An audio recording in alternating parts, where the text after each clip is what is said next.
Opter pour un système de ventilation performant, c'est assurer le confort et la santé des occupants, la pérennité du bâti, tout en consommant un minimum d'énergie. Voyons comment un système de VMC double flux parvient à cet objectif. Comme tous les systèmes de ventilation centralisés, la VMC double flux extrait l'air vicié de l'habitation et le renouvelle par de l'air neuf.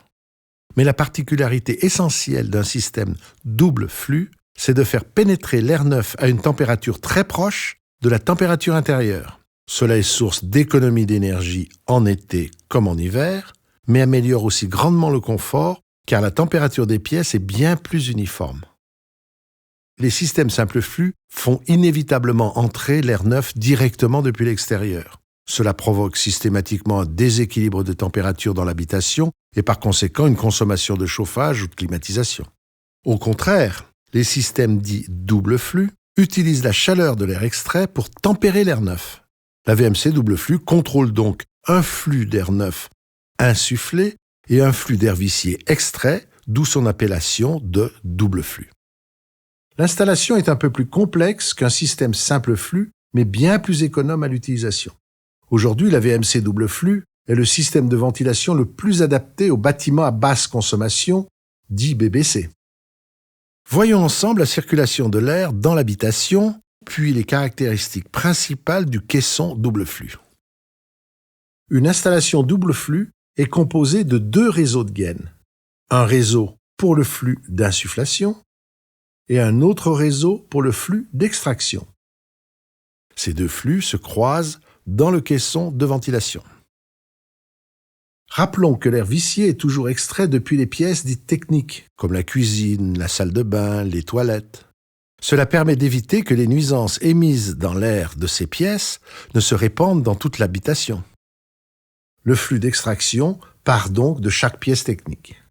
Par opposition, le flux d'insufflation alimente en air neuf les pièces dites de vie, comme les chambres, le séjour.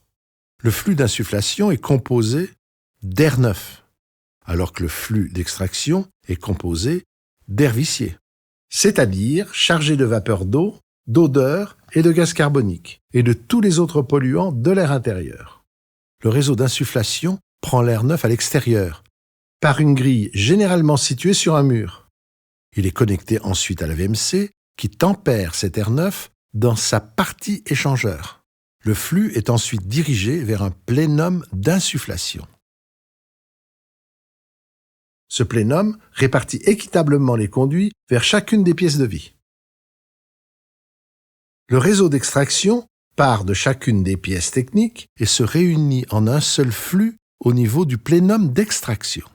Le diamètre du conduit de la cuisine, 125 mm, est toujours supérieur au diamètre des autres conduits, 80 mm, pour assurer le débit de pointe au moment de la préparation des repas par exemple.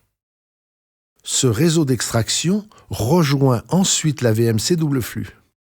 Dans l'échangeur de la VMC, ce flux à la température de l'habitation va transmettre sa chaleur au flux d'air neuf. Ici, il n'y a pas un mélange d'air, mais un transfert de chaleur. Une fois qu'il a abandonné sa chaleur, l'air vicié est enfin rejeté par une sortie de toiture ou murale. Ce dispositif complet a l'avantage de maîtriser tous les flux d'air de l'habitation, ce qui fait de la VMC une véritable station de contrôle de l'air intérieur. Puisque tout l'air insufflé est centralisé en un seul flux, il devient possible de le filtrer, ce qui garantit une santé accrue des occupants, particulièrement s'ils sont asthmatiques, allergiques ou sensibles à la pollution extérieure. Placer le caisson double flux dans une pièce de service, plutôt que dans les combles, facilite l'accès aux filtres, pour leur entretien et donc leur efficacité. Avant même de regarder de près le caisson, notons que le bon fonctionnement de l'installation dépend de plusieurs critères. Le choix de l'emplacement de chaque plénum est déterminant pour limiter les longueurs de gaine et les accidents de parcours. En effet, les branches qui partent du plénum doivent être le plus équilibrées possible, c'est-à-dire de longueur le plus égale possible et avec un minimum d'accidents de parcours. Chaque élément générant des pertes de charge comme les coudes et les rétrécissements, freinent la propagation du flux. La recherche du parcours le plus court réduit la longueur de gaine à installer, mais réduit aussi la consommation électrique du ventilateur qui équipe le caisson. L'isolation des gaines est indispensable pour obtenir les meilleures performances d'une part et éviter les condensations éventuelles d'autre part. Le flux d'air vicié qui entre dans la VMC doit apporter un maximum de chaleur, donc l'intégralité du parcours doit être isolée. Si le plénum d'extraction n'est pas un plénum isolé, alors il faudra l'isoler. L'air neuf, mis à la température dans le caisson double flux, ne doit pas être refroidi le long de son parcours. L'isolation de l'intégralité du parcours est donc requise.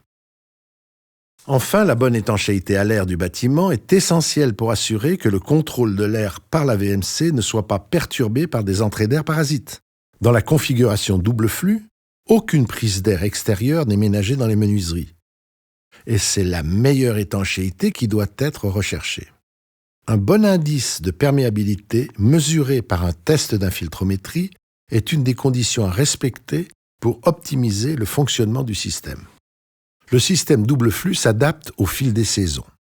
En hiver, la fonction de l'échangeur permet de limiter considérablement les besoins de chauffage liés à la ventilation. En été, la journée, l'air neuf est rafraîchi dans l'échangeur.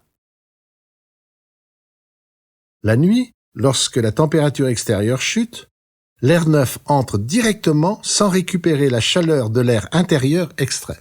Ce processus de bypass automatique est aussi plus ou moins utilisé en mi-saison en fonction des écarts de température entre l'air extérieur et l'air intérieur. Le caisson de la VMC double flux comprend ventilateur, mais aussi filtre et l'électronique qui pilote l'ensemble. C'est principalement l'efficacité de l'échangeur qui caractérise une VMC double flux. La VMC Ideo est équipée d'un échangeur atteignant 92% d'efficacité. C'est-à-dire que 92% de la différence entre la température extérieure et intérieure est restituée. Le recours à des modèles avec échangeur à 60% est certes moins onéreux, mais fait chuter les performances de l'ensemble du système. Le caisson Ideo est équipé de 2 filtres en insufflation, aptes à filtrer successivement différentes tailles de particules. Le caisson est aussi équipé d'un filtre en extraction pour protéger l'échangeur et éviter son encrassement. La télécommande radio permet de garder un contrôle visuel permanent, à portée de main, sur l'ensemble de l'installation, de la programmation et sur l'état des filtres, des piles, du bypass. Notons aussi qu'un même modèle de bouche tunnel-vent peut se transformer indifféremment en bouche d'insufflation ou en bouche d'extraction, ce qui simplifie l'approvisionnement du chantier. La ventilation double flux est la solution adaptée aux habitations qui visent un haut niveau de performance énergétique. L'échangeur se situant au cœur de la VMC permet de récupérer la chaleur habituellement perdue par l'extraction.